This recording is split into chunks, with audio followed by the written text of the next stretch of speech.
Hi, welcome to the Early Stage Marketer podcast, where I speak to marketers in the trenches doing the work.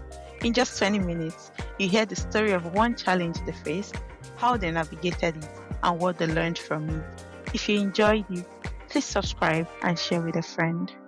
Hi, Esther. Welcome to the Early Stage Marketer podcast. Whenever I introduce the podcast, I like to say I talk to marketers in the trenches doing the work, where they just share one thing they struggled with, how they navigated it, the lessons in just 20 short minutes. So we've spoken before on WhatsApp, and you shared something really interesting that I also can relate to, because I feel like if someone asked me to talk about my career, I would say I was also pushed into a head of marketing role, a leadership role prematurely. But the only difference is that I had a bit of prior experience as an ICP, and I struggled in that role. In fact, shortly after I left that role, I swore that I was never going to touch a leadership role with a 10-foot pole because that role scarred me. But I learned a lot. So that's why I really loved your story, and I could really, resonate with it. So you said something, you said you were in this role, for 2 years, where you were just, it was almost like post college, post university. The first job you had was to just come and lead this marketing team. You've never even worked in a marketing team before. You've never seen how it's done. So you're just like a baby learning to walk. So and you're in this role for 2 years. So I want to just, so before we just go into all that lessons and whatnot, I just want to still understand how you navigated this role for 2 whole years. How did you, walk through that day-to-day challenges of managing people? Especially if I'm managing people on a norm is hard, but now I know it's a new level of hard when you don't even have that expertise. So how did, and then you also mentioned that some people misled you about the scope of their work and how long it would take. So how did you navigate that day to day of managing these people? Okay, thank you. Yeah. Right. So when I first started, it didn't feel Mm-hmm. like there was quite a lot, to Yeah. do. I mean, it's not just to get everybody to do their job and let's Mm-hmm. submit and expectations. So that was what Yeah. it felt like when I took it up. So I didn't have a big picture, a big picture of what the role was going to like kind of become. So when I Mm-hmm. got into the role and I realized, okay, because I also asked question because during my interview, I asked question from the recruiter, the CEO of the company that, oh yes, so I'm not yet a full-fledged marketing professional now. So how do I navigate the whole process of having to work with people who are marketers, people who are designers, people who are web designers and developers Mm-hmm. and all of. And he was like, okay, these guys are experts. They know their job very well. All you just Yeah. need to do is to coordinate. You just need somebody to make sure that everybody's working together Mm-hmm. in, like in sync. So that was really stored. So when I got on the job, I think the whole thing started from client expectations versus what the Mm-hmm. could produce. Of course, the team was up to the task, but there is always clients wanting extra, wanting this and that. So there was that dynamics of navigating how to do client relationship. They now are, now manage teams to deliver what they needed to do. So I started reading up like how to manage, how to communicate, how to. I read a lot of HBR articles because at some point it just felt like maybe I would be a managerial person. You know, I was thinking that there, so I had to read a lot of books, a lot of HBR articles, on how to manage, how to lead in the workplace. So a bit, I would say they were not useful, right? They helped me, but the gap that was missing for me was not being able to know how effective a strategy is. Say, for example, when the marketer says, oh, yeah, this strategy is going to work. I've come up with this. It's going to work for these guys, Mm-hmm. right? I don't have that deep knowledge to be able to critique it and say, hey, I don't think this will fly. It's my sign, oh, this is so good. The idea. But, you are not, as a manager, right? If you're managing a marketing team, if they are proposing a solution, you need to be able to, like, you know, Speak to it. be objective it, yes, that would this work or wouldn't, I mean, or will it not work? So I didn't have context. So it was a bit of struggle, you know. And then sometimes when I get into client meetings, I stutter. At some point, that starts Yeah. break. Yes, people like the marketing teams themselves, the Yeah. designers, Yeah. into the so for example, if I had to travel because it was a remote team at the time, I mean, it was not located in Mm. a lot of our clients in Lagos who were in Ibadan. So I would Yeah. sometimes have to Lagos to meet the clients and then have to Mm. bring one marketing person Yeah. over. Yeah, yeah, to come and speak, to what they've created. So I just make sure that the conversation between the two of them, that the company is not in the um is on the good side, at advantage to trying to do for the client. So that was how I was able to. But then it's not as it's just really not as when you know the field Mm. very well do. And then I wasn't able to like really support my team very well, especially in that Yeah. aspect. Mm-hmm. Yeah. But the lesson for me in that whole experience was at least No, you're going too fast, Esther. We'll get back to the lesson. But there's something I wanted to ask you. that- okay. So that was how I really like navigated that moment, bringing them into the Mm-hmm. meeting themselves, come and talk Mm. and defend what they've What they've created by done. yes, yes, Yeah. yes. And then it was, yeah, pull everybody Yeah. together. So that was how Together. that time. Okay. You said something really interesting. You said, oh, you had to read HBR. And me too. I actually read HBR. I had to read managing. Okay, first of all, I read managing oneself a long time ago, but did I read it or not? But I remember that HBR had this series for new managers. But for you, what was that? Can you remember? If you don't remember, it's also fine. That specific thing that happened in that day to day navigating this role that made you go pick up a copy of HBR. What were you just like feeling like, oh my gosh, I'm over my head? What just propelled you to go get a copy of HBR on leadership or managing a team? Okay. I Yeah. think there was a time that somebody gave me feedback, right? Yeah. Although it was not good to me, I think it was through my boss at the time that Mm-hmm. I was I was not being realistic with timeline. Oh Right. Yeah, yeah. to take 2 weeks, and I say, "Oh, Mm-hmm. you guys, let's do this in 1 week. Let's do this Yeah. in." So some of them feel like I wasn't being realistic just because I wanted to Mhm. better communicate to the clients that this is what they should expect, right? Of course, we add Mm. timeline. Like for example, if we were doing like a full package of digital marketing service where we Yeah. also have your website or your landing page to run your campaigns and all of those things, Mhm. right? We have times. And then for clients that are still not very digital savvy, because at that time it was still digital marketing was still new to a lot of businesses. Yeah. Mm. So at that time, I would, you have to like create um different things, and some clients that would come and then you will need to like first build your website so that you have at least a Mhm. platform for Yeah. marketing. So, and then you give a developer and say, okay, this thing needs to be ready in 2 weeks. And then, the expectation was now like you promise client that clients is going to take 2 weeks, and the developers are running out, like they can't meet the timeline, say they need 1 more week. Yeah. So Mm. it's like that getting that feedback that was just Mm. unrealistic. And then I had to like start, okay, how do I manage these people better? How Yeah. do I make sure they don't feel bad about how Mhm. I them. So I had to start reading how to manage stakeholders, how to Yeah. manage client relationships, and how to get people to do their job. I think that Joe. was one of the things that I was really looking for, how to get people to do Mm. their job. Yeah, Jobs. yeah. Okay. Thank you. I like that.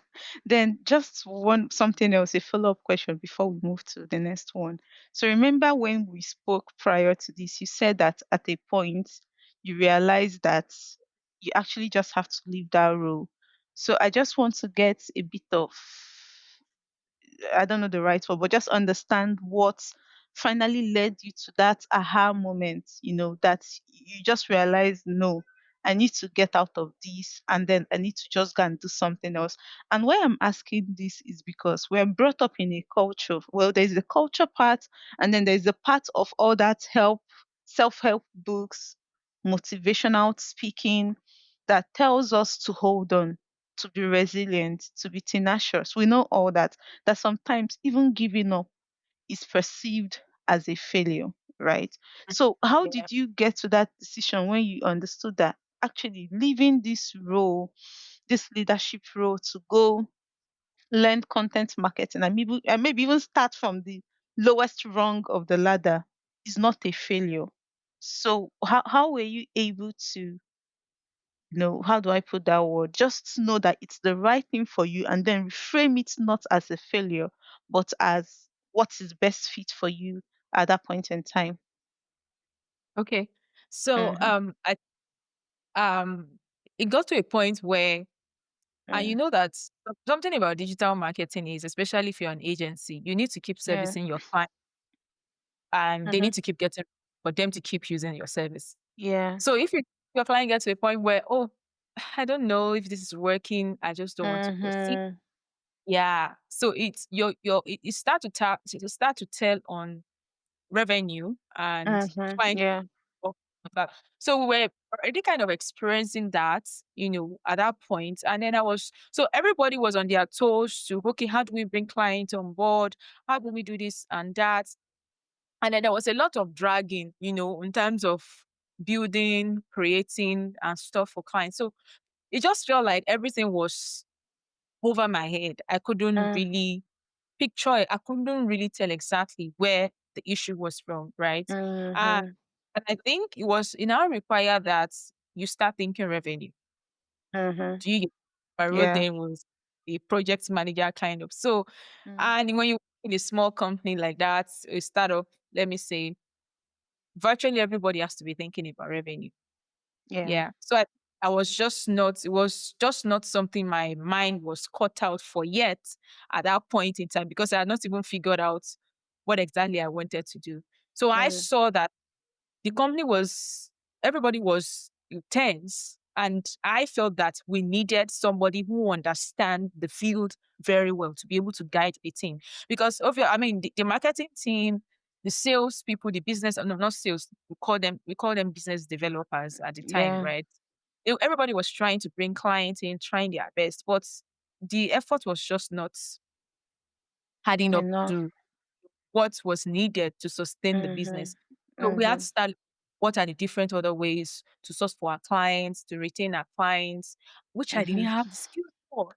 So I just had Mm-hmm. to have a honest conversation with myself. I didn't want it to get Mm-hmm. to the point, you know, when you get to the point where they start pointing at fingers, at work and Yeah. say, this person needs to go, this person needs to go. I just Mm-hmm. that part because I knew that what they needed at that time was just not me. So I had to Mm. like my boss and I had to like sit down and have that honest conversation that, okay, this is it. This is what I want to do with my time. And I don't Yeah. think I have excuse for this yet. And he also Yeah. acknowledged it. We had that mutual understanding that Yeah. it is just best for us to like kind of part ways at that time. Pathways. Yeah. So that's Just a quick how question, Esther. Yeah. Did you ever feel like you have failed when you left? Did you feel like, if I let me ask bluntly, did you ever feel like a failure? Like, oh yeah, my yeah, God, I failed. Did you definitely. have that feeling? To be honest, I really felt that way because I felt that I couldn't help. And then Mm. I was also thinking of what others felt about me, at the time. Yeah. So Mm-hmm. difficult there, but I think somehow I was also able to like put it aside because Mm-hmm. that was not exactly what I wanted to do. Yeah.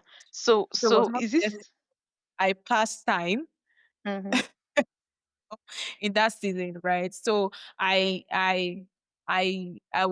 just said, okay, my next step would determine whether I am actually really like a failure or not. So Yeah, yeah.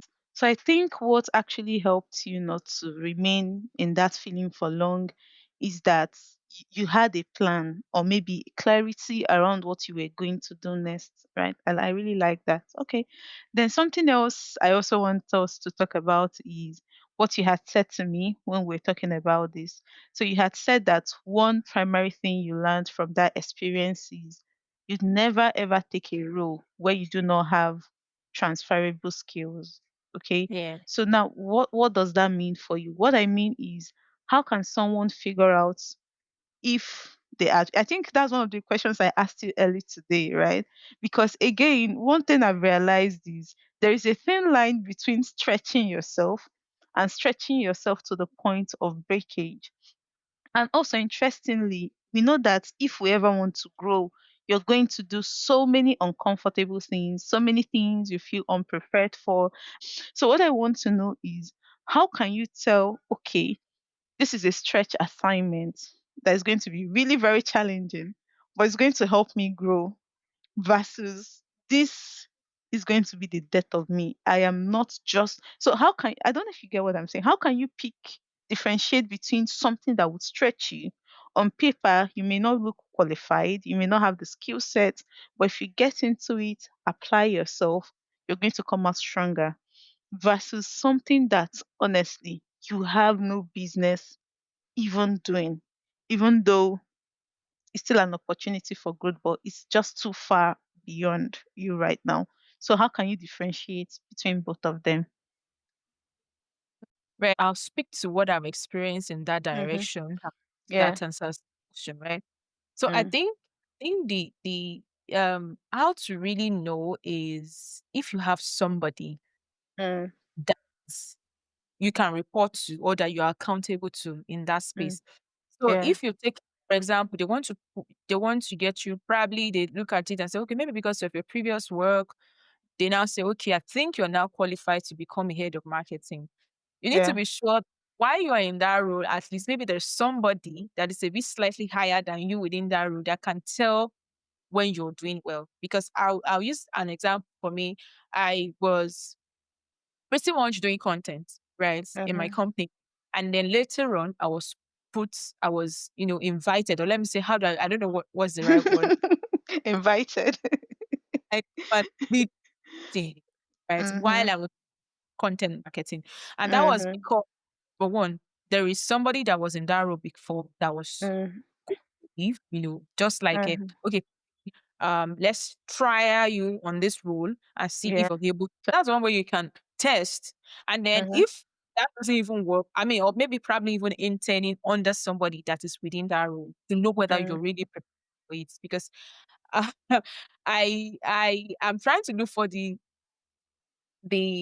best way to provide like Can I a step in, Esther? Let me ask you, using your experience, what you just said to me. So here you were a humble team member of the content marketing team. And then someone was leaving and they told you, Esther, come and step in as a leader. So it wasn't even as though you were actively gunning for a leadership role or you were rehearsing. Yeah, it was just like the opportunity was presented to you. So let's just use you now as a case study. How okay. did you navigate it? Did you have this moment where you felt, okay, I am not I don't feel like I'm qualified for this role? Or did you have a moment where you were hesitant, but then you checked maybe one, two, three, four, five, and you're like, okay, based on these things I have considered, I may actually Mm, even be qualified for this. I have the capacity to do this, even though I wasn't on the lookout for this kind of roles. or, What was it like for you when you made that transition? when Mm-hmm. I got the invitation for the role, like I Mm, just thought about it. I've been in a managerial role before, and the mm-hmm. difference between now is because then I didn't have marketing experience. Now I have marketing Yeah, experience of marketing teams, right? And I also yeah, considered what possibility would be required of me for this new role. So yeah. Mm-hmm. I also reason I even went for it is because I understand that I am not supposed to be doing whatever. I mean, I'm not supposed to doing other people's job for them, right? There are Mm-hmm. other professionals in the team who are social media manager, who are in partnership, who are in sales, who understand all these things. So I am just there to coordinate all the different ideas, different corners into Yeah, one and make sure they are able to drive our business goals. So that is the yeah. reason those are the things that I had to like thought about to make my decision to like, okay, take up the road. Do you understand? Mhm. So Yeah. things really there, I wouldn't have considered it.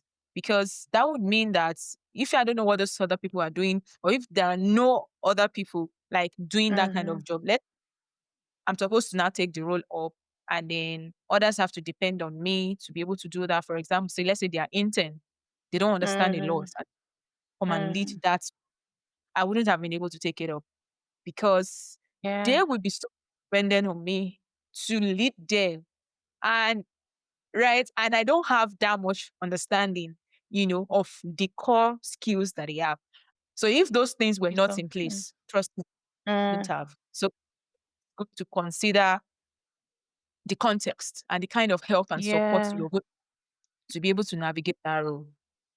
Yeah, I like it. In fact, if I mean to pick out, the most important thing for someone to vet roles they feel unprepared for is to look at it in the context of what is required. And based on 1, 2, 3, 4, 5 that is required, I think I can do XYZ. So even if you can't do everything, at least the ones you feel you can do should be more or at least on par, at least 50%, Yeah. 60% of the ones. And then again, the kind of support you get in that room. Okay, very fantastic. And then to our last lesson, our last question for the day, which is around the lesson you learned around this. Okay. So what if someone comes to you and says, "Oh, um, this is the reality right now. Maybe I'm in a role I feel I shouldn't even have taken on in the first place." What's that one thing you tell them? Yeah. Okay. Mm-hmm. I think what I'm say is, I mean, weigh the options, right? Mm, Because long run, your career is the most important thing. As much mm, as you're trying to do the company or the job, you also need mm, to know that if I mean they're not making revenue, especially for a marketing person, they will ask you to go. mm, So if yeah. on the job is not is stressing you out, you're not learning as much as you do, Mm-hmm. and it doesn't like in the next 6 years, 6 months, 1 year, you will be able to hold on to something tangible. Like this is the result of Yeah. me in this role. Then I think Mm-hmm. that person has, being in that job. There's a friend that recently said something that everybody should aim to work with the best people in their field, so that you can get Yeah. exposure on. So for you as whether the person is a first marketer in a startup, right? What is important is that your job brings you the kind of speed, exposure that you need to accelerate your Mm-hmm. career. If the Mm, job is not bringing you that, you're burning out, you're doing multiple jobs, right, in one, and the growth is just stunted. I think it's yeah. just best for you to quit and move to another thing. I like that. Don't waste the years. Yeah. The earlier the better, right? Thank you so much, Esther. This has been Yeah, thanks for such, having me. yeah, it's been such an eye-opening conversation. And I mean, I've also learned a lot, especially around what you just said now before we wrapped up. So thank you so much for hanging out with us today. I hope that someday we'll get to do this again very soon. Yeah, absolutely. Yeah. I would like to. Same here. Bye. Have a lovely evening. Right, bye. Thank you for listening to the Early Stage Marketer podcast. I hope today's story gave you something to reflect on or even something to try in your own work. If you enjoyed it, please subscribe, leave a comment, and share it with someone who might find it helpful. See you next time.